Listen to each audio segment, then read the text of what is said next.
Amén.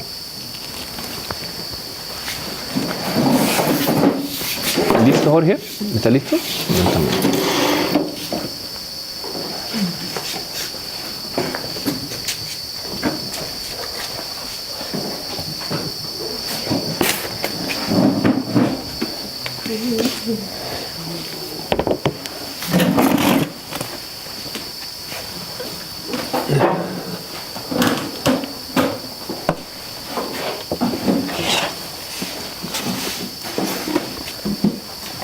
Buenos días. Bueno, voy a dar un resumen de la clase anterior. Estaba tocando en relación si nosotros usamos la metodología del texto de prueba, y podemos decir que no, y podemos dar unos ejemplos en relación a la langosta de Apocalipsis 9:3. Si rastreamos las palabras donde nos dice de la langosta, por ejemplo en Números 13:33 nos habla de una langosta. En Joel 1:4 también nos habla de una langosta. Y asimismo nos habla en Jueces capítulo 7 y capítulo 6. Entonces, el método, bueno, voy a poner español, método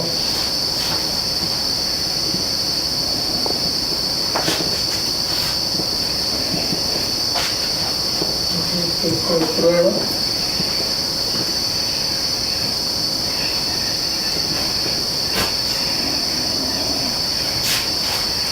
Y los ejemplos serían en relación a la langosta que estoy dando de Apocalipsis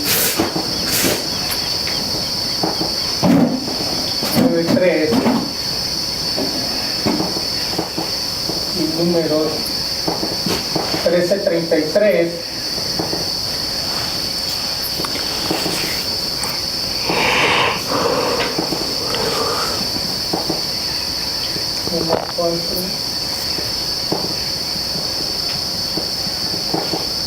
Entonces, capítulo 6 y 7. Bueno, Apocalipsis 9:3 nos habla de una langosta, y si queremos saber a qué pueblo se refiere,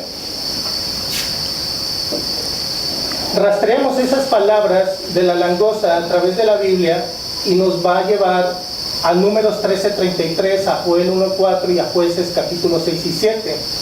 Pero si lo leemos en su contexto, nos vamos a dar cuenta que no es la misma langosta. En Números 13:33 se refiere al pueblo de Dios, mientras que en Joel 1:4 se refiere a otra clase de langosta que no tiene nada que ver con el pueblo de Dios, y menos con los, en este caso como conocemos, con los musulmanes. En Jueces 6:7, esa sí nos da una característica de la misma langosta, que esta langosta es la descendencia de Ismael, y esta misma, que son los musulmanes, son la descendencia de Ismael. Entonces nosotros no usamos el método de texto de prueba, sino que podemos decir que usamos el texto de prueba, pero siempre y cuando esté en su contexto, ¿sí? Leyendo en su contexto, en este caso, a qué se está refiriendo esa langosta de la cual estamos hablando, si realmente es la misma la que se encuentra en Apocalipsis 13, se encuentra en los demás libros, pero al rastrearla nos damos cuenta que no. Vuelvo a repetir, como en Números 13:33 se está refiriendo al pueblo de Dios, y a Joel 1:4 se refiere a otra langosta. Bueno, también vimos en la clase anterior de las 15 presuposiciones, la cual formó Lutero y los reformadores, y esas 15 presuposiciones, algo que sí no estoy seguro, es que conforman el método histórico gramatical que utilizaron ellos. No sé si se encierran esas 15 presuposiciones en esa metodología. Esas 15 presuposiciones les ayudó a ellos a poder descifrar o entender mejor, en este caso, las Sagradas Escrituras. Pero cuando se llega para el tiempo de los mileristas,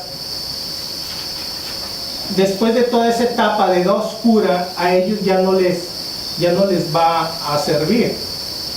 Ellos ya van a tener que utilizar otro método, porque esa metodología hasta cierto punto sí es favorable, pero hasta otro punto no es favorable, porque hay está en inglés el artículo, pero a lo que un poco entendí, se tenía que usar el texto original, hasta el grado que pues no fue el texto original, y en su idioma, no la podían ellos,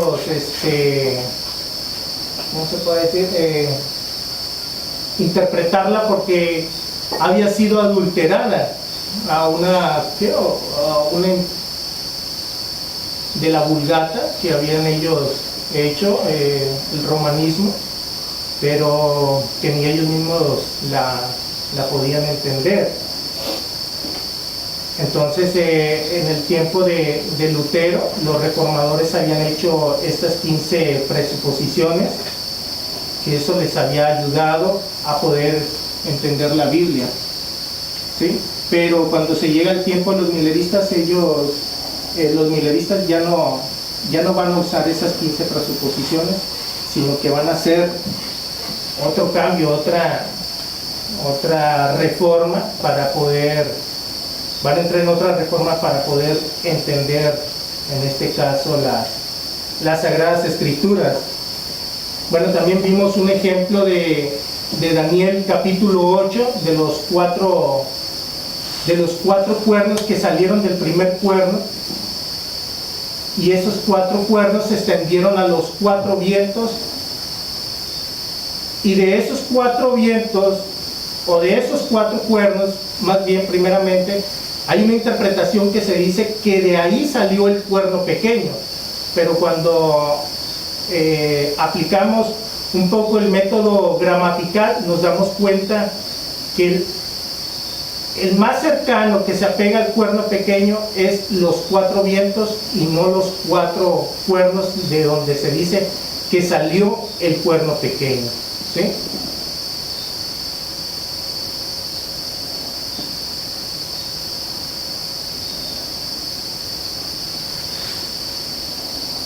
Bueno, el otro ejemplo que se había puesto, este no era el que se había puesto, yo lo hice en relación al texto de prueba, o si usamos el método de texto de prueba. Se había dado otro ejemplo sobre las torres, de que una cita habla la hermana White de que algún día iban a caer esos edificios, en este caso está hablando los de Nueva York, pero en sí muchos agarran Sofonías capítulo 1, versículo 15 creo, o 16, para decir que ahí ya se estaba hablando en las Sagradas Escrituras de esas torres que iban a caer, pero bueno, lo que está hablando Sofonías es otra cosa, se está refiriendo a la estructura, en este caso a la ley dominical.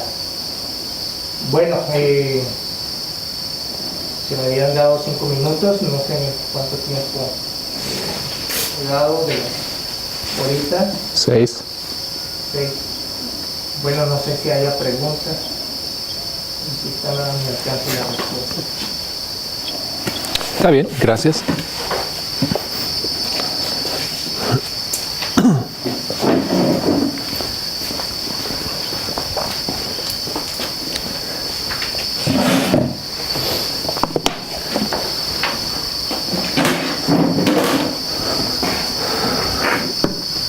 Bom, obrigado, Jorge.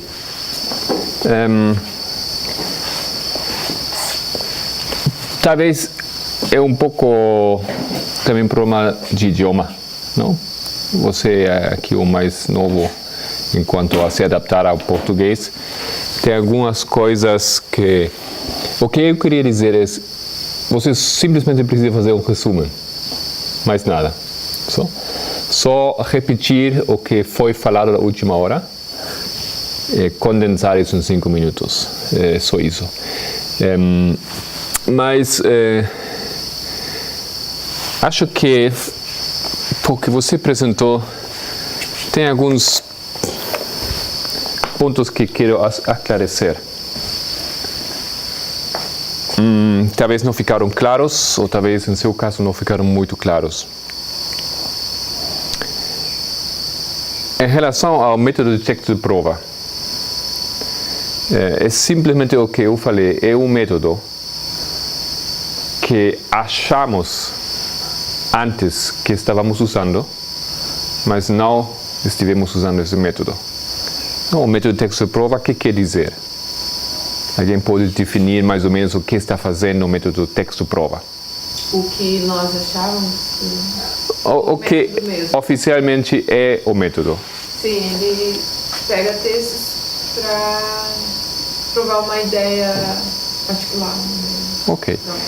É somente isso. O método texto-prova pega textos para provar uma ideia que você tem, sem tomar em conta o contexto.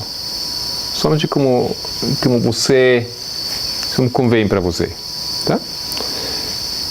Nós usávamos esse nome desse método, mas não fazíamos isso. Ok? Usávamos textos prova e por isso achamos que o método texto-prova foi o que nós estivemos fazendo. Mas não foi assim. Que somente eu queria esclarecer esse problema, pequeno problema em nosso movimento. Então, o que é um texto-prova? O que é um texto-prova? Um texto para provar o significado de outro texto. Você quer saber que é o langosta? Então você, para dizer que é langosta,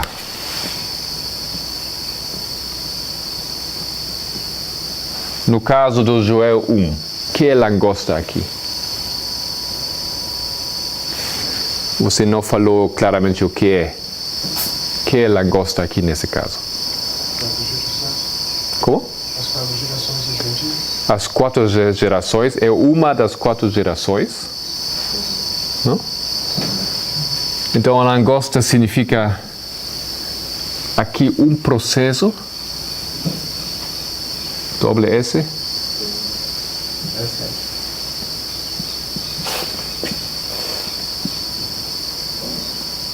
Assim? Significa um processo de destruição, mas em que consiste essa destruição? O que é o que destrui aqui em Joel 1? As verdades. Verdades. Mas o que é o actor? Que ele está destruindo? Roma. Então, a langosta é o símbolo para Roma. Acho que é um pouco mais geral, não? Isso é doutrinas falsas. Doutrinas falsas que se manifestam num processo destrutivo. É mais complexo. Nós precisamos bastante tempo de explicar o que é langosta. No caso do Joel 1, são muitas coisas que aconteceram, é um processo. Não, mas detrás disso são doutrinas falsas. Ok? Mas para provar isso, você precisa de textos que provam isso. Se você pega o texto de Apocalipse 9, ou o texto de Juízes, você não vai poder provar isso aqui. Esses textos não ajudam para provar isso. Aqueles textos são para provar que a langosta é símbolo de Islã. Ok? Em português é gafanhoto. Gafanhoto. Ah, sim.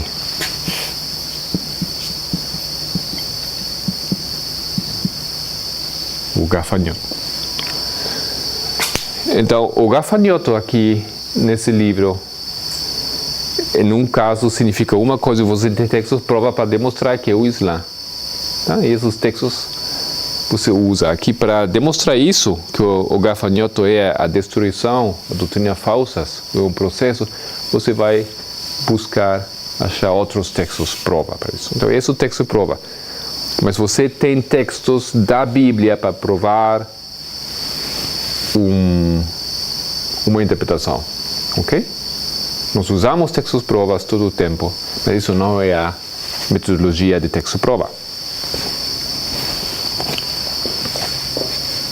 Ok. Agora, enquanto a problemática da Vulgata, etc., isso, e por que eles fizeram isso? Que são as pressuposições? No tempo de Lutero existia a Vulgata,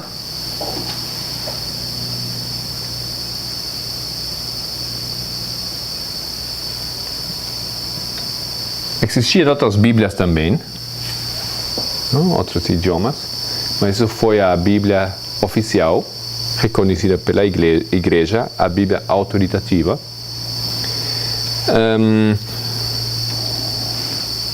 Então, Lutero, para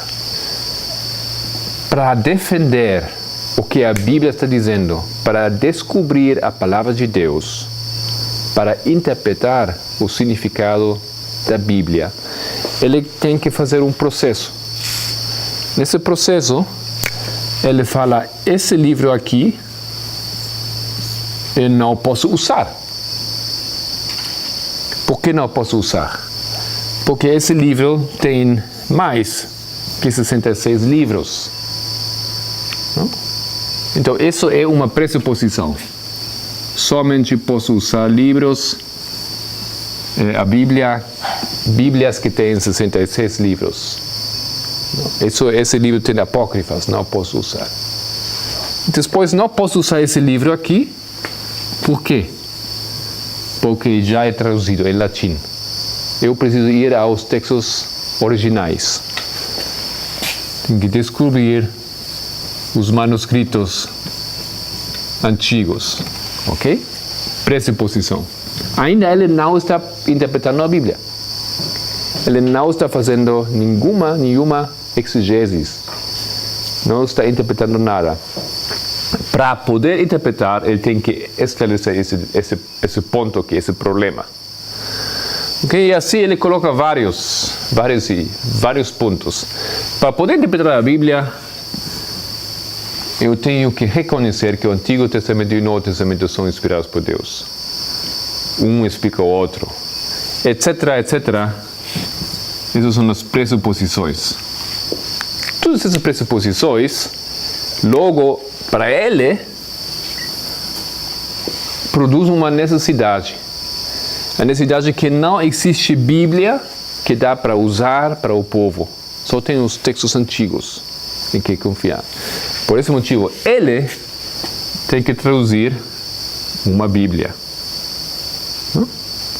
A Bíblia de Lutero. Isso é aqui a ideia das pressuposições. Agora, ainda essas pressuposições são as pressuposições do método histórico gramatical, mas não é esse o método histórico gramatical. Não falamos bem o que é o método. O método está se baseando nessas pressuposições. E agora, depois de esclarecer todo esse processo, você pode começar a fazer, a usar a metodologia histórico-gramatical. E basicamente é um estudo da idioma e da história. Então você faz um estudo da história, da gramática, não? Para interpretar a Bíblia. Agora, para interpretar a Bíblia, então você olha na história, na gramática, etc, etc. Isso aqui agora é o método de fazer isso. Ok? Pergunta? Bom, então vamos dar espaço para a seguinte apresentação. Está pronto já para falar da Bíblia King James? Bom, então.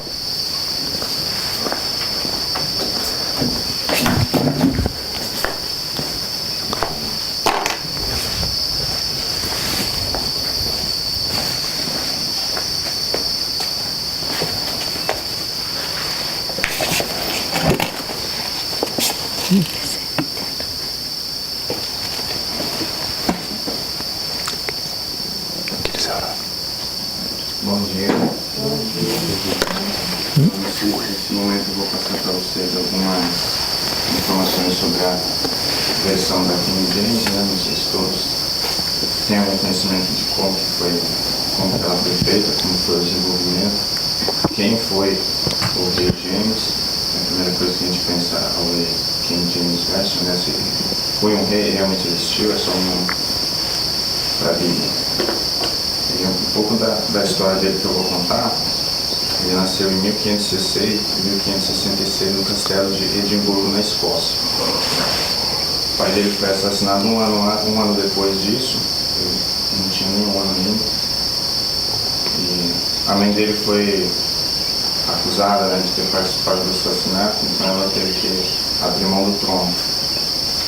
E com 13 meses de idade ele foi coroado rei da Escócia e posteriormente, alguns anos depois, ele reinou na Inglaterra também. Uma curiosidade é que nessa coroação, um reformador famoso, John Knox, que foi nomeado para dar o sermão da coroação. Enquanto isso, na Inglaterra, a rainha Elizabeth da época prendeu a mãe dele alguns anos depois, e 19 anos depois de presa, foi executada. Ele teve uma educação assim bem forte, né? Um dos seus principais tutores na época foi George Bushnell, que era um calvinista, puritano, e ele tinha muitas regras e os ensinos dele foram muito bons para o rei James, porque ele aprendeu a falar latim, aprendeu a falar grego, hebraico, aramaico. Teve instrução em italiano, em espanhol também, em francês, além do inglês, que era o seu idioma materno. E isso tornou ele na época, um dos reis mais cultos e um dos melhores pensadores, né, de todo o mundo na época dele. E tornou um grande escritor também, escreveu sobre política na época. Alguns escritos dele também são muito importantes na literatura inglesa. E um dado interessante é que com os outros líderes do mundo, ele fazia negociações na língua deles e não no inglês. Então isso também foi uma coisa assim rara que eles viam nele, né?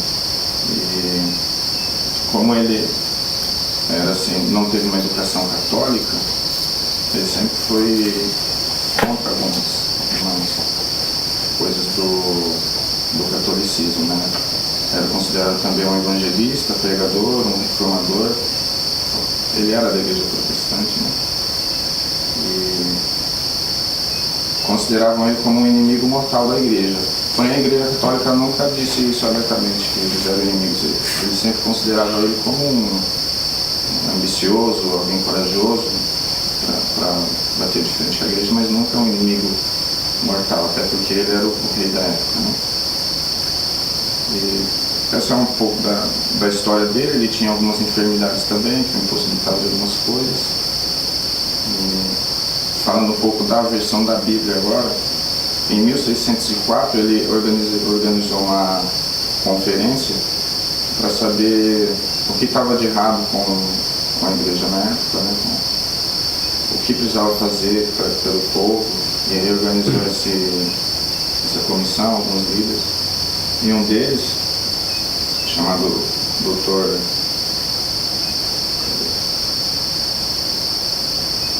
John Reynolds, ele sugeriu a ele que, para mudar um pouco assim, o rumo do que estava tomando, precisava de uma nova tradução das escrituras, uma coisa mais pura para poder guiar o povo, né? Para poder dar luz ao povo. E ele gostou da ideia, até porque na época, como a gente viu, tem visto nos estudos passados, nessa época a Bíblia que imperava era a Vulgata.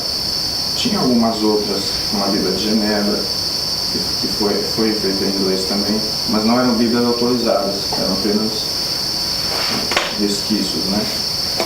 E ele decidiu então fazer isso e organizou depois, em 1607, eu acho, 1607, ele organizou uma outra conferência e chamou aproximadamente 54 doutores da época, linguistas, que na época eram considerados também os melhores doutores, não tinha assim, ninguém para rivalizar com eles. E esses homens também, além de ter domínio dos idiomas que eram falados na época ali na Europa, eles também dominavam todos os idiomas antigos, o arábico, o grego, o aramaico, o hebreu, e isso facilitou um pouco, né, para eles poderem buscar os textos na fonte original, sem precisar passar pela Vulgata ou alguma outra versão da época, que é o que os outros tradutores faziam. Essas outras Bíblias que eles tinham, sempre tinha alguma influência da própria Vulgata, da Bíblia de Genebra, de outras Bíblias que tinha na época. Mas eles decidiram ir buscar a fundo essa versão das línguas antigas. Claramente, se vocês forem ver na história, ele teve muita oposição, né, da igreja por isso, mas até pessoal, né? Os linguistas também sofriam certas perseguições e ele, como rei, teve que se colocar no meio, né? Eles falam que ele foi um baluarte para protegê-los, a comissão para proteger da igreja católica, porque eu acho que se assim não fosse, talvez eles seriam mortos e não teríamos a Bíblia hoje. Mas como ele era poderoso, assim, na monarquia, ele conseguiu barrar os avanços da igreja católica que estavam tentando impedir, né? Ela foi concluída em 1611 e se tornou a primeira versão autorizada, é considerada a primeira versão autorizada de estudo para o povo na língua inglesa, uma Bíblia, digamos assim, pública, né? Aí 250 anos depois... Como é essa datação? 1611. E aí durante esse período ela foi muito usada pelos estudiosos, acabou ofuscando todas as outras Bíblias que tinha na época. Eles falam que não por força, ele não impôs nada, mas o próprio povo e os estudiosos preferiam ela e acabaram adotando como uma versão mais própria para os estudos pessoais e para ministrar também. Em 250 anos depois, surgiu a primeira coisa ruim na King James, que algumas pessoas, alguns teólogos e tradutores queriam revisar e atualizar, e aí, a partir daí surgiu todas essas versões que a gente tem hoje atualizadas, e algumas delas foram financiadas pela própria Igreja Católica. Então a gente viu que eles, de certa maneira, conseguiram colocar uma sujeira ali dentro da verdade, né, digamos assim. E isso também afetou um pouco a credibilidade dela, e algumas pessoas atuais e outras de algumas eras passadas, uns séculos atrás, passaram a dar descrédito ao próprio rei e, em consequência, a sua Bíblia.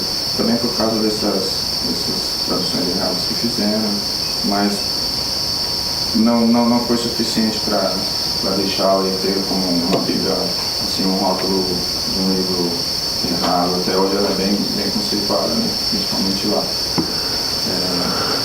Ele morreu aos 58 anos, e James está sepultado na abadia de Westminster, que tem algumas curiosidades, né?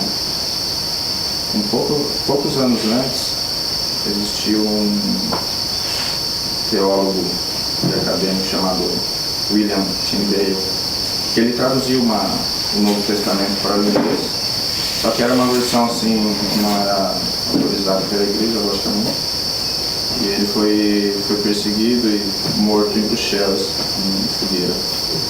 Essa tradução foi em 1525, alguns anos antes do nascimento de James. E na hora da morte dele, ele falou que pediu, fez uma prece, né? Pediu para Deus abrir os olhos do rei da Inglaterra. Até porque na época era Henrique VIII. E ele, junto com a igreja anglicana e a igreja católica, fizeram esse pacto, perseguiram e mataram ele. E aí, lá, queimado em praça pública, ele citou, né? Ele bradou lá que Deus abre os olhos do rei da Inglaterra. E 75 anos depois, deu em 1611, foi a publicação da King James, né? E eles tendem a falar que Tyndale profetizou, né?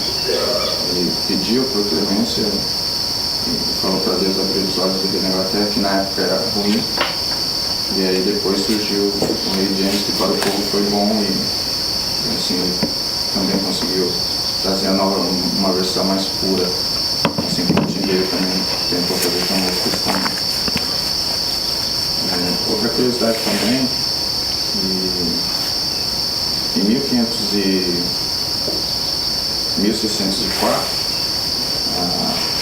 foi a conferência, terminou em 1611. De 1611, se você joga 220 anos depois, dá em 1831, foi quando Miller começou as pregações dele, com as novas interpretações que ele estava tendo, aquela luz que ele havia recebido. E 220 anos é o número dos netineiros, né? A gente sabe, tá? Em Esdras 18, em Esdras 8, 17 a 19. Isso é um símbolo de restauração, assim como o verso diz que eles foram para o templo, né? Para poder construir o templo. E é uma coisa interessante, porque a gente vê que esse período bate certinho, 120 anos de restauração. E a Bíblia foi muito importante para os reformadores que vieram depois dele, no seu tempo. Basicamente é isso. Tem muitas outras coisas que faz parte da história, muitos outros nomes, mas concluindo, basicamente essa foi a história da versão do King James. E é um pouco da história do rei também que é importante, né? Pode fazer um gráfico dessas, mais ou menos, as datas importantes que você mencionou? Sim.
Essa é um pouco da história do rei em si, né?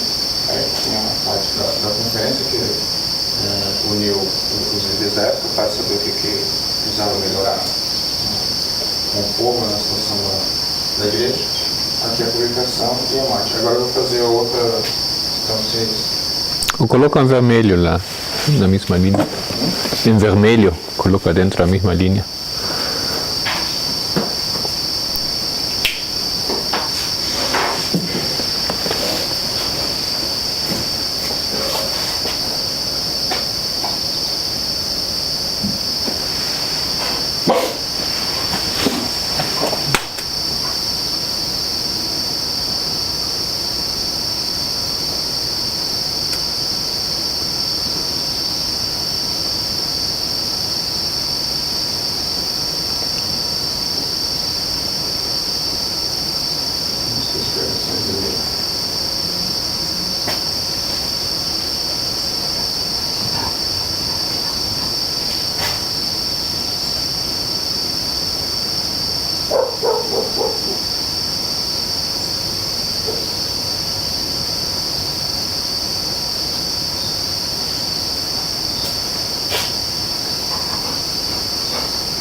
Alguma pergunta? Você disse que em 1604 houve uma conferência para saber de guerra mundial como, né? Uma outra conferência que ele chamou os doutores e aí eles estavam investigando Na verdade, eu creio que foi no mesmo ano. Acho que em 1957 teve um outro evento relacionado a eles, a esse processo, acho que de tradução. Mas foi no mesmo ano. Só que depois. É que você tinha dito que houve, por exemplo, foi um pouquinho de não entendi nada. Tá bem, porque aí depois você fala que 250 anos depois veio a divisão. Esse foi muito. Então, atrás foi em 1604, foi essa situação dos doutores também. Acho que foi no começo do ano que ele uniu a primeira conferência. E aí, alguns meses depois, acho que mais no final do ano, ele já, com a ideia pronta, já iniciou o comitê. Duas conferências, mas foram dois. Ok, obrigado.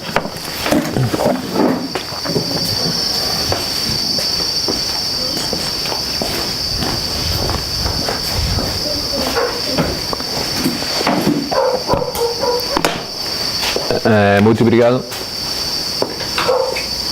Essa foi a pergunta agora de Cris, eu não entendi bem. Quando começou a tradução dessa Bíblia? 1607. Esses são quantos anos até a publicação? 4 anos, não? E nessa interpretação profética de nós, o que simboliza isso aqui? Ou pode simbolizar? O número 4 simboliza a restauração.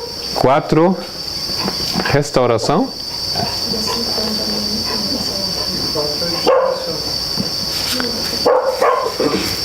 Destruição? O que é? As duas coisas. Texto prova.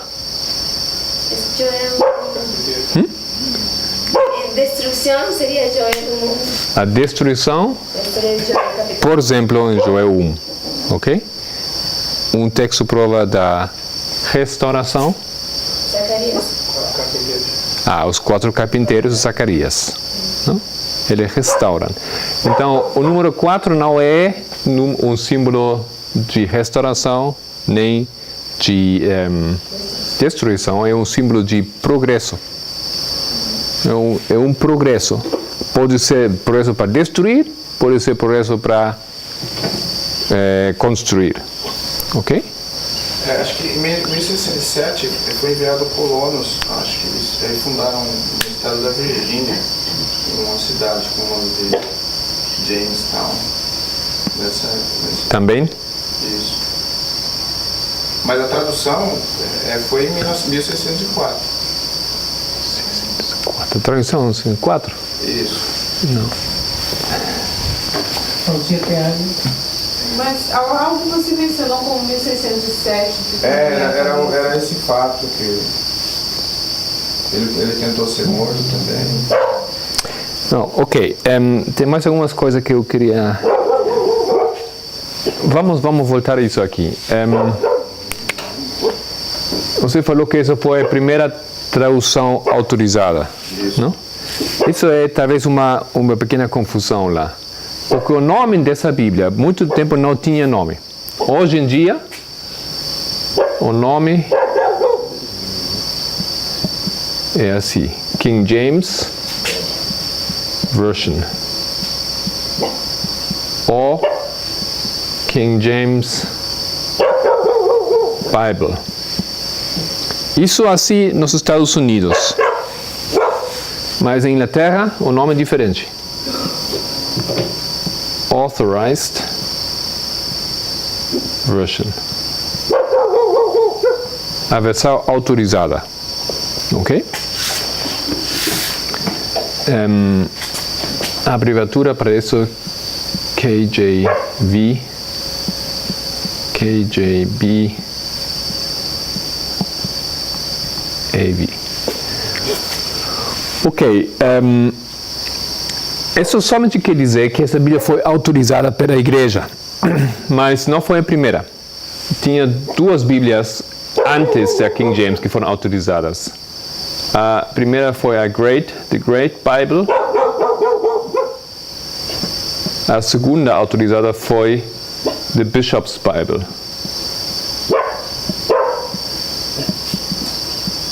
Isso foi a terceira. Claro, essa foi para reemplaçar as outras.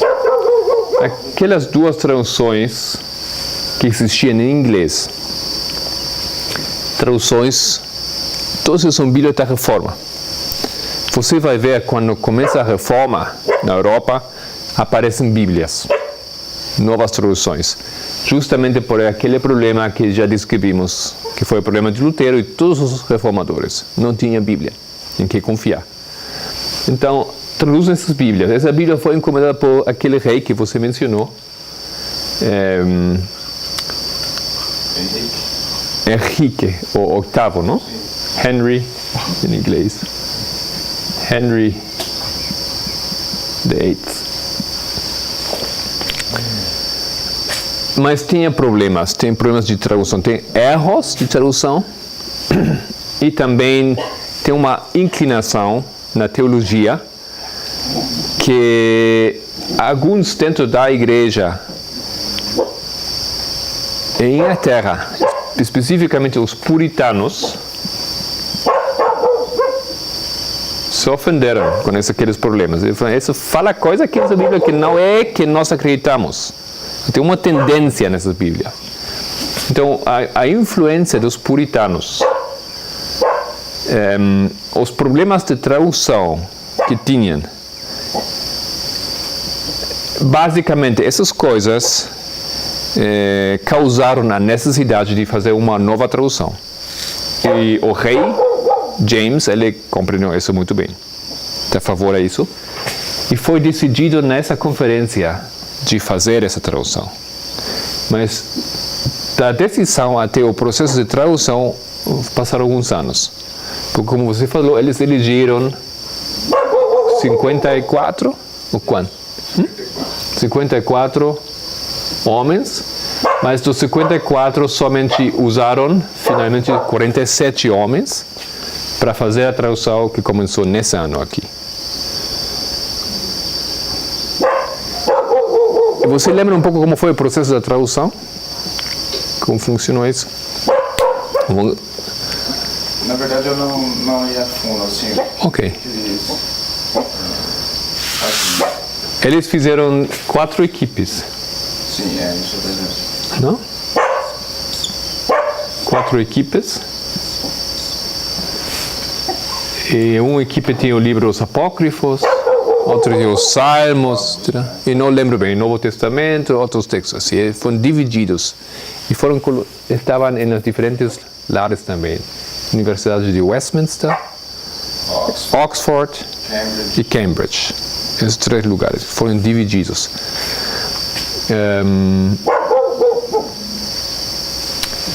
Quando uma equipe acabou o seu trabalho, eles imprimiram versões especiais, uns 40 Bíblias especiais, só para eles, da sua tradução. Então, eles deram a sua tradução para a seguinte equipe, para ele revisar. E eles para eles, eles para eles, eles para eles. E se eu lembro bem, foi assim que cada equipe revisou todas as outras traduções. Esse foi um processo bastante longo, mas eu acho que é muito rápido de acontecer tudo isso aqui em 4 anos. Então, isso foi um processo de assegurar que a tradução foi muito boa. Então, uma equipe fez uma tradução, deu para essa equipe fez anotações, aqui esse problema, esse detalhe, talvez assim, e quando concordou a revisão de todos, finalmente eles produziram a Bíblia, King James. Ok? Uma pergunta. Sim. Sendo eles protestantes, que textos eles tinham a seu alcance? Ok. Sendo eles protestantes, talvez aclarecer um pouco mais isso. Eles foram protestantes ou que foram nessa igreja aqui? E qual é a igreja? Qual é a igreja do Henry? Ou a igreja de James? Anglicano? Calvinista, anglicano, reformador. Então, o nome dessa igreja é a igreja anglicana.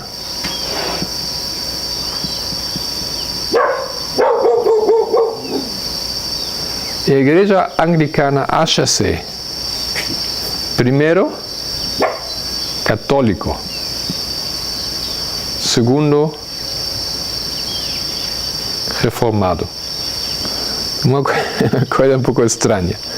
Um caminho meio. Nem é uma igreja protestante, mas tampouco é da igreja católica. Eles aceitam várias coisas. Por exemplo, eles aceitam os pais da igreja. Tá? O mesmo com os católicos. Eles aceitam concílios de Nicéia, eles aceitam as decisões. Mas ao mesmo tempo eles aceitam coisas da reforma de Lutero. Ok? Eles procuraram combinar isso. Especificamente aquele rei Henry VIII, no ano 1530, o que aconteceu com esse rei? Ele tinha um problema. Rompeu com a igreja católica. Rompeu. Por que rompeu? Porque ele queria se casar com outra mulher e igreja. Ele quis se casar, acho, novamente, de novo. A igreja católica não permitiu isso. Então ele rompeu com a igreja por interesses privados para poder se casar de novo com outra mulher que ele queria. E nesse momento a igreja de Inglaterra, ela rompe com a igreja católica. Eles não aceitaram mais o Papa como sumo líder da igreja. Eles formam uma nova igreja. Okay? Agora essa igreja aqui, Igreja Reforma, e que textos eles tiveram? Você lembra algo disso? Você viu alguma coisa disso? Eu vi que depois dessa quebra aí, possibilitou algumas outras traduções. Essa foi isso aqui. O Henry encomendou essa, The Great Bible, The Bishop's Bible. Mas ainda assim com influência da tradução de latim. Não tinha de Ginebra? Genebra também existia nesse tempo. Também. Então, a história da tradução, agora dessa Bíblia King James, outra história, Eles usaram os textos em hebreu, em arameu e em grego. Textos originais, manuscritos que foram ao alcance deles. Mas também eles tinham que, por mandato do rei, eles tinham que usar esta Bíblia, a Bíblia da Genebra e outras Bíblias, tinham que usar como se dirigir por essas Bíblias. E mais uma Bíblia eles tinham que usar. Vou colocar isso aqui. Eles tinham regras para a tradução. Temos the Great Bible, a Bíblia Grande. Temos a Bishop's Bible, a Bíblia do Bispo. Temos a Bíblia da Geneva. Temos também, alguns mais que não lembro, temos também Douay.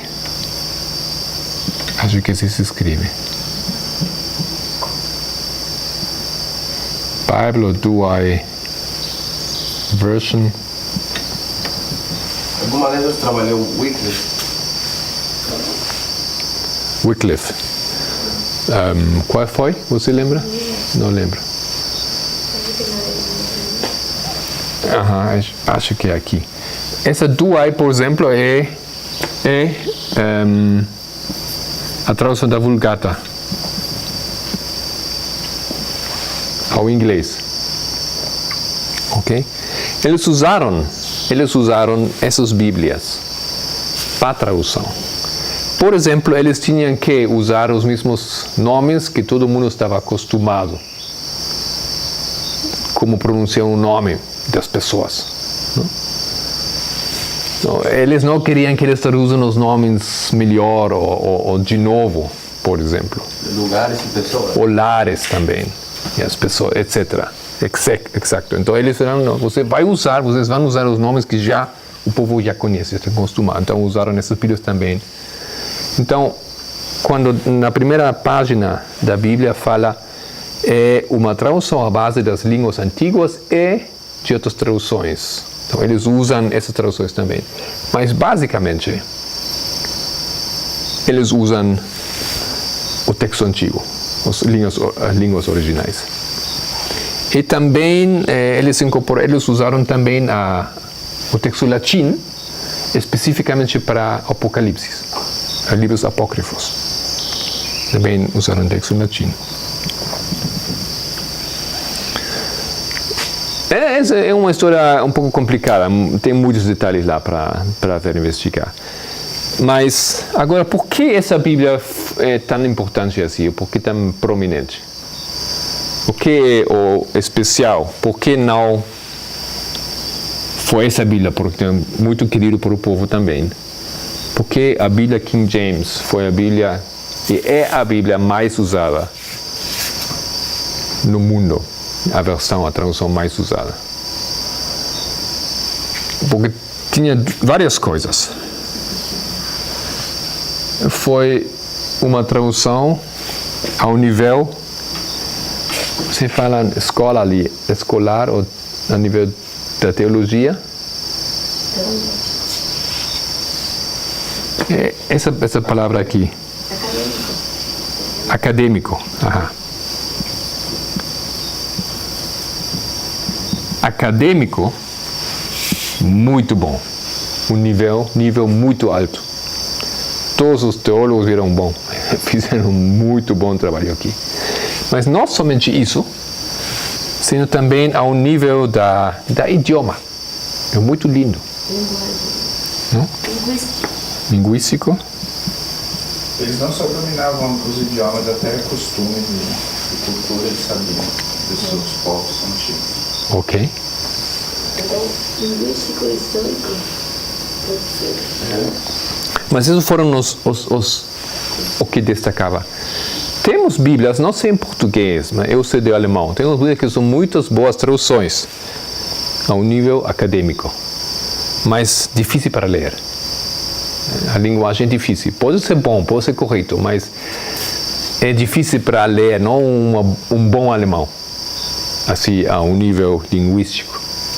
Mas eles conseguiram na King James unir as duas coisas. É muito lindo para ler, um inglês muito bom, muito lindo. E impactou esse inglês a idioma. O impacto dessa língua sobre a idioma inglês foi muito forte. Também foi isso no caso da tradução de alemã de Lutero. A Bíblia de Lutero impactou também o alemão. Então, esses dois casos fizeram essa Bíblia uma Bíblia muito, muito querida. Em outros casos, também foi outra problemática muito prática. Como vocês podem obter uma Bíblia? Para o povo não era fácil. Custaram muito dinheiro as Bíblias. E justamente nesse tempo aqui, quando essa Bíblia sai, as imprentas começaram a ser usadas. Então, eles podiam imprimir essa Bíblia. Foi mais barato. Eles poderiam produzir Bíblias mais pequenas, mais acessíveis. E tudo isso ajudou para que essa Bíblia, a King James, foi uma Bíblia assim, desse alcance e com esse sucesso. Agora, nessa linha, gostaria de colocar mais uma data. Aqui sai a Bíblia.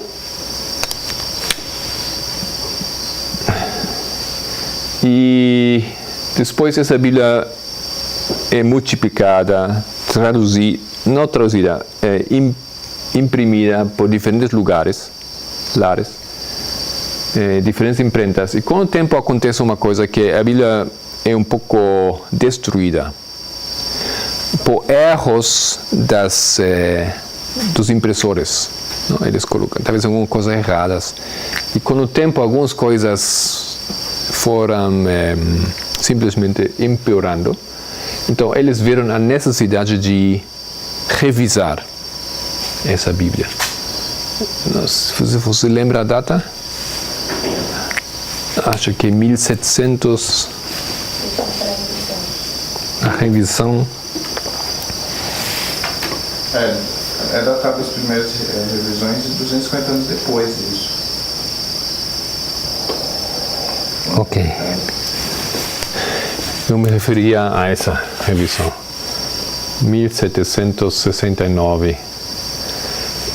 Quando vocês hoje compram uma Bíblia, uma King James, você vai receber essa versão. 1769. Você tem aí no aplicativo, a King James, é essa, justamente, exatamente essa tradução desse ano aqui. No inglês desse ano. É bem velho. Por esse processo de deteriorar a tradução, mediante o processo de imprimir, etc., reimprimir diferentes casas, imprimindo a Bíblia.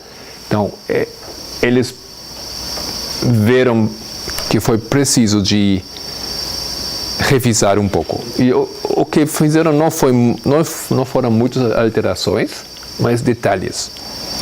Por exemplo, os comas e os pontos.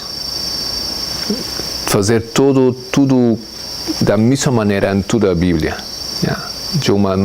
Aplicando as mesmas regras exatamente a todo o livro. Depois, uma consistência nos nomes. E tem alguns detalhes de tradução. Então, eles simplesmente purificaram essa tradução, que foi um pouco alterada, um pouco destruída através do tempo. E então, essa é a versão. Tinha duas fases de fazer isso. Na segunda é a revisão do Oxford. Então, isso é que hoje em dia nós usamos. Tem vários livros sobre aquele livro, porque essa história é uma história muito interessante e tem muitos detalhes mais. Aqui simplesmente temos, então, muito obrigado por compartilhar conosco. Temos um pouco a base da história dessa Bíblia, muito interessante. E vamos talvez ter mais tempo para falar umas coisas mais sobre essa Bíblia, porque isso é a Bíblia que o movimento usa. Sim. É interessante, eu fiz a conta aqui e dá justamente 1999, né? Os 220. Os 220, a partir dessa data, dá em... A partir de que data? De 1669. Até? Dá 1989. 220 a partir de 1769. Até? 1989. 1969? 89. Ah, ok. Esses são? 220. Ok. Muito obrigado. Essas são aquelas coisas que estamos vendo com essa Bíblia. Acho que tem talvez alguns anos assim mais. E só para corrigir, realmente ela começou em 1604 mesmo. Em 1607 foram outros acontecimentos. Então eu estou confundido.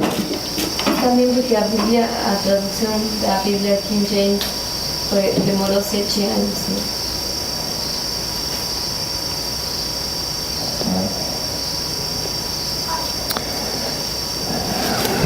Só um segundo, que eu vou verificar isso aqui. As duas conferências foram no mesmo ano. No fundo do caderno.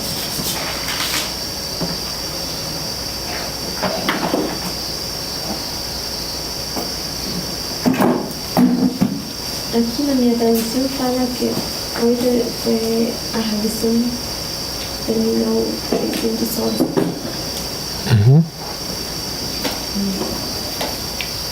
Não fala como.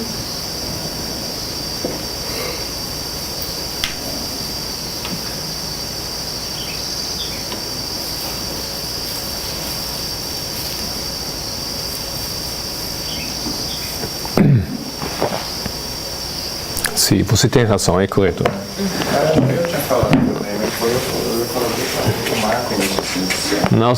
Não sei por que foi confundido aqui.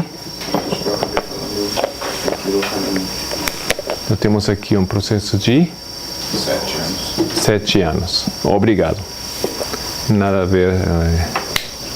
Talvez os 1707 ficou na minha cabeça porque tinha 7 anos lá, não sei porquê. Na minha também estava, eu falei a princípio. Ah, tá. Ele teve um atentado um pouco antes disso. Ok, então eu também pensando 4 anos, parece muito pouco tempo para fazer todo esse trabalho. 7 anos. Também é muito rápido, foi muito rápido. Aplicaría más con Salmo 12:6, ¿cierto? Salmo 12:6, Ajá. que diz? Salmo. Las palabras limpias 7 veces Purificados. algo así enorme. Em que ler? Salmo.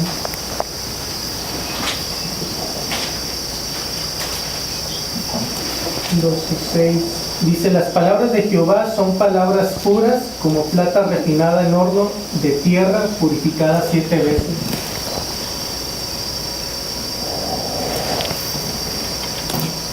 As palavras do Senhor são palavras puras, como prata refinada, em forno de barro e purificada 7 vezes. Esse texto nós usamos para aplicar a essa tradução. Exatamente, muito obrigado. Como vez outra vez? Salmos 12, versículo 6.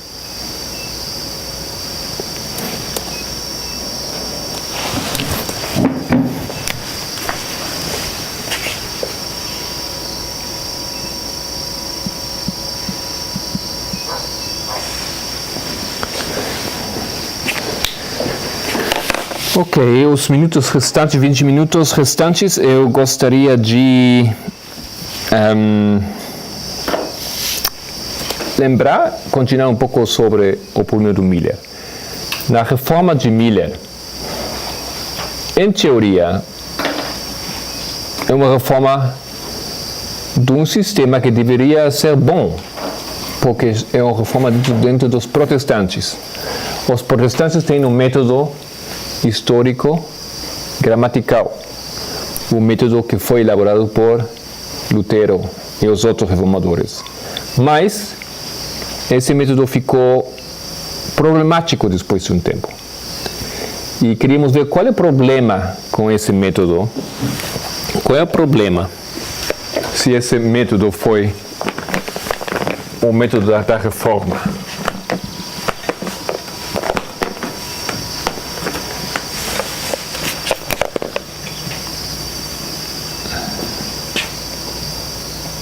Lutero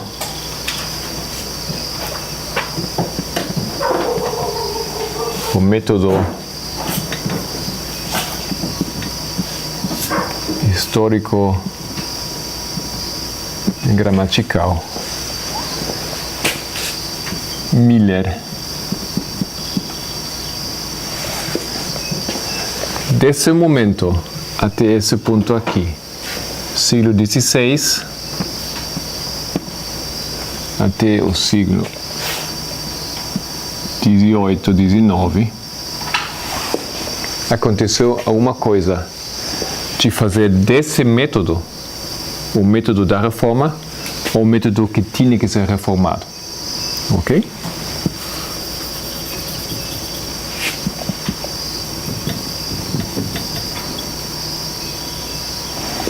Então, vimos alguns detalhes, algumas pressuposições desse método. Vimos muito pouco, mas um pouco como funcionava esse método, com a ênfase nos dois aspectos, o histórico e o gramatical. Mas por que, então, e vimos que isso foi bom, vimos as pressuposições e todo mundo viu que, acho que é isso que nós também aceitamos, mas aconteceu alguma coisa para tornar esse método um método falso, um método que não poderia ser usado mais, um método que tinha que ser reformado. Então, gostaria de esclarecer alguns pontos aqui. A crítica da Bíblia, aquela matéria ou esse trabalho nas faculdades, nos seminários dos teólogos, a crítica da Bíblia. Vimos já os termos de hermenêutica, exegesis, cumprimos que isso, mas queria ler o que Ellen White fala da crítica da Bíblia.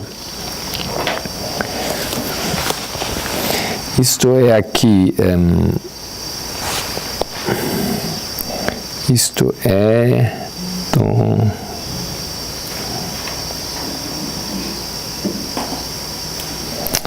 Educação, isso em inglês, 227.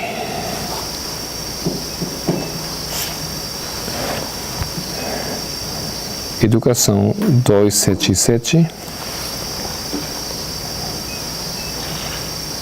277? Uhum. Em português, a mesma página. E no parágrafo 4. Desculpa, 227. 227.4.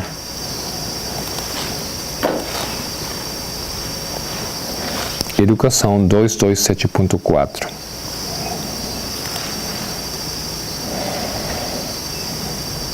Português, a mesma página. Fala assim: mesmo o estudo da Bíblia, como muitas vezes é feito nas escolas, está despojando o mundo do inapreciável tesouro da Palavra de Deus. A obra da alta crítica, dissecando, conjecturando, reconstruindo, está destruindo a fé na Bíblia como a revelação divina. Está despojando a Palavra de Deus do poder de dirigir, enobrecer e inspirar as vidas humanas. Então, ela critica o quê? Ela fala aqui da alta crítica.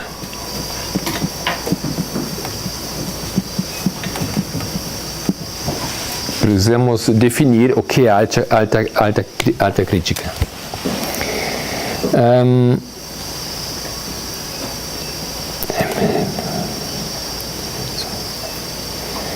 Outro texto.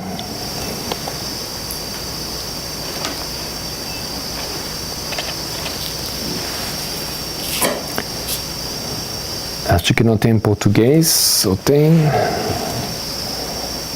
Se tem. CBB.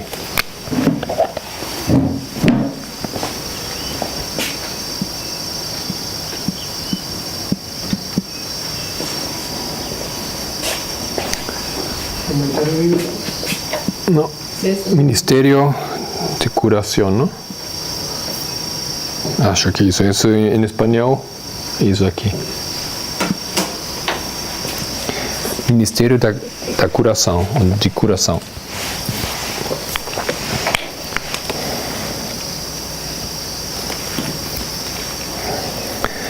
Como é em português o título? Ciência do bom viver. Ciência do bom viver. Ok. Qual é a condição do mundo atualmente? Não é a fé na Bíblia hoje destruída tão eficazmente pela alta crítica e as especulações como o era pela tradição e o rabinismo dos dias de Jesus? Então, o que ela fala aqui, interessante. Nesse tempo dela, a alta crítica destrui a Bíblia. Como no tempo de Jesus, que foi que destruiu a Bíblia ou a palavra de Deus? Não estou ouvindo?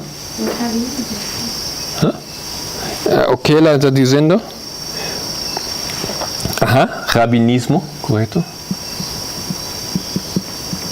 E tradição.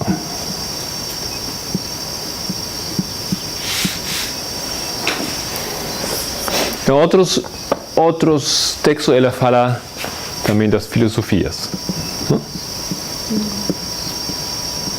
Então, isso é o conceito que já estamos vendo desde o início das aulas.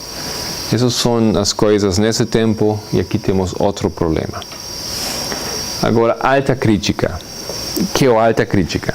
Tem mais textos aqui interessantes, mas por enquanto vamos ficar com esses. Alta crítica. Uma definição. Temos que ver uma coisa. Alta crítica antes significava um pouco outra coisa que hoje. A alta crítica surgiu no século XIX, do racionalismo, no movimento do racionalismo na Europa.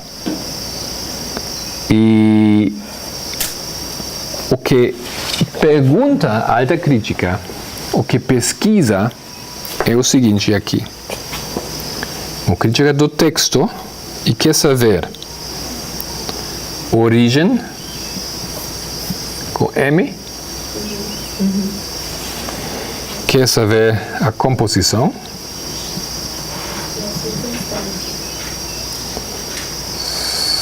S ou C?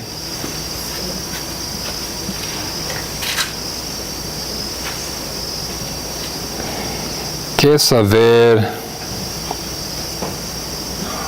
isso inclui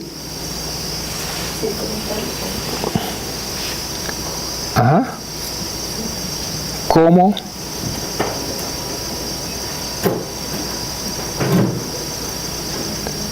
para, se escreve assim, para quem? Por quem?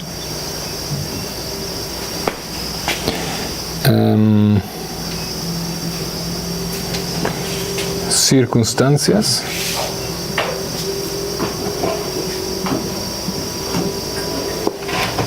Isso é alta crítica. Essas são as perguntas que ela faz.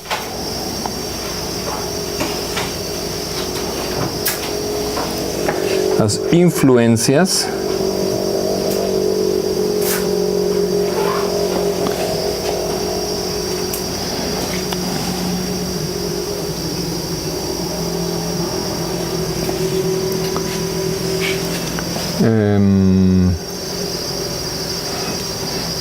que seria em português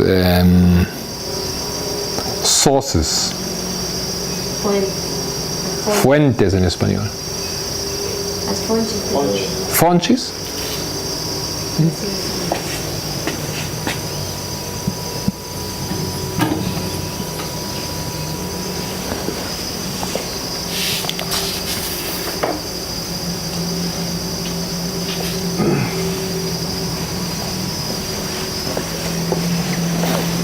Então, a alta crítica pesquisa para interpretar um texto bíblico. Para interpretar o texto bíblico, a alta crítica precisa saber algumas coisas. Antes de poder interpretar, tem que investigar. De onde vem esse texto? Quando foi escrito? Como foi escrito? Por quem foi escrito? Para quem foi escrito? Tudo isso é importante para saber o que quer dizer o texto. Você não pode ler o texto e achar que isso significa que o texto está falando para mim. Não, o texto não foi escrito para você. O texto foi escrito nesse ano, para esse povo, para essa pessoa. Mas possivelmente você tem que incluir coisas como circunstâncias e influências. Talvez a pessoa tinha medo, ou tinha um problema, ou tinha uma pressão, ou queria conseguir alguma coisa, tinha motivos. Então, tudo isso aqui, eles investigam para descobrir, através do texto, o verdadeiro contexto, o verdadeiro significado desse texto. Que fontes usou esse texto? Foi verdadeiramente o profeta que escreveu isso, ou ele usou outro profeta, ou outro livro, outros textos? Ok?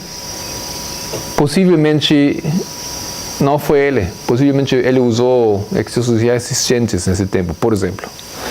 Então, o que faz a alta crítica, ele não toma o texto como está, não aceita o texto como está.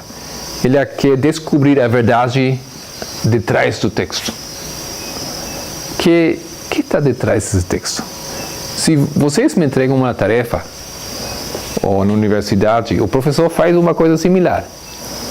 Foi o aluno que escreveu isso, ou ele copiou da Wikipedia, ou de outras páginas do web? Faz uma pesquisa, faz uma mini alta crítica do seu texto, ok? E uma coisa assim acontece nesse caso. A alta crítica, ele não toma o texto assim como você pode achar o texto. Você tem que pesquisar mais para descobrir a verdade do texto. Eu lembro um exemplo, alta crítica aplicado por a Ellen White. Hoje em dia, tem o livro do teólogo Valentine.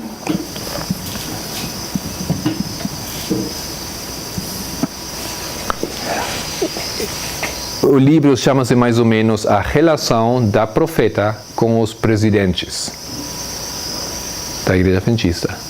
E nesse livro ele faz uma análise mais ou menos psicológico. Por exemplo, dando o exemplo que quando Ellen White estava na Austrália, os comentários dela sobre os presidentes são bem fortes. Então, se você quer entender o que ele escreveu nesse tempo, nesse período, você tem que incluir essa informação que ela estava na Austrália. Possivelmente, estou simplificando, mas possivelmente com um pouco de raiva. Porque eles mandaram lá e ele não queria ir lá. Então, ele tinha raiva. Ela não tinha mais esposo. Ele é mulher, não? Mulher com o aspecto das emoções. Então, se você lê o texto, tem que incluir todas as informações. A mulher, emoções, raiva, problemas financeiros na Austrália, outro continente, todas essas coisas, para entender que realmente entender esse texto, o que ele escreve. E, desde logo, você pode dizer, bom, não é assim como ele queria dizer, não é que ele está falando contra o presidente, que é o presidente do diabo, ou que não é de Deus, que foi influenciado por anjos que não são de Deus. Essa coisa você tem que ver nesse contexto. Não, ele tem essa raiva. Por exemplo, não, isso é alta crítica. Você não toma o texto como está, você pesquisa e depois faz uma interpretação do significado verdadeiro do texto. Isso faz alta crítica. Alta crítica tem algumas coisas boas aqui, não? Acho que temos que entender as circunstâncias. Tudo isso podemos fazer. Podemos perguntar: para quem? Para mim? Não? Por quem? Jeremias. Porque fala Jeremias. Por eles não ficam lá. Eles não dizem, não, o livro diz que é de Jeremias, então é de Jeremias. Não. Ele fala, não sei se é Jeremias. Não acredito que a Bíblia fala que é de Jeremias. Tem que descobrir quem é. E por isso, quando eles descobrem os livros de Moisés, a alta crítica descobre que não foi Moisés que escreveu os livros de Moisés. Gênesis, Éxodo, Levítico, etc. Eles descobrem que tem vários Moiséses. Eles não sabem com o nome dos autores, mas eles dão nome Moisés 1, Moisés 2, Moisés 3. Okay? Isso que faz a alta crítica. E a alta crítica descobre que no capítulo, por exemplo, 23 do Levítico, a primeira parte desse capítulo é escrito em um estilo específico. Mas depois, eles descobrem que o restante do parágrafo é outro estilo, parece outro estilo, não é o mesmo autor. Então, isso é Moisés 2 e isso é Moisés 1. Porque parece outro estilo, parece outra maneira, outra forma de se expressar. Então, isso que faz a alta crítica. Eles não aceitam as coisas assim como todo mundo aceitaria normalmente, ou como aceitaram antes. Eles pesquisam mais, eles procuram a verdade atrás. Então, a gente poderia dizer que, porque para mim parece que o que eles fazem realmente, assim, o que eles dizem que fazem, parece que não tem muita coisa errada, mas claramente as conclusões que eles chegam são erradas.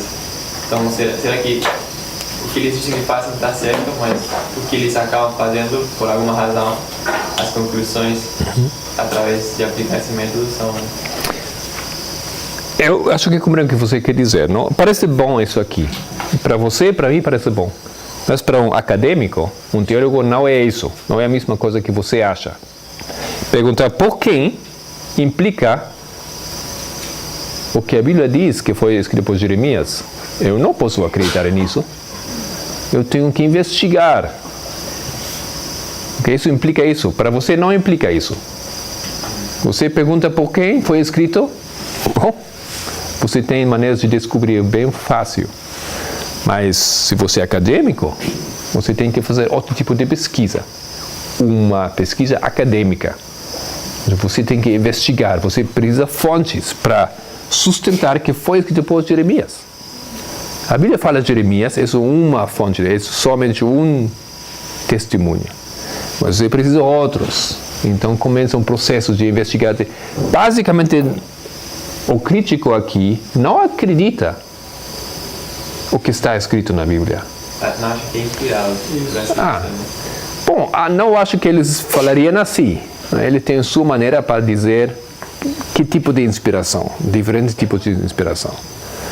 Tem críticos, alta crítica, que acham que é a palavra de Deus, claro. Não tem dúvida eles nisso. Mesmo assim, eles fazem um texto literal e temos que aplicar regras para investigar. Ok? tudo isso aqui produziu extremos. Porque isso aqui é baseado na razão humana.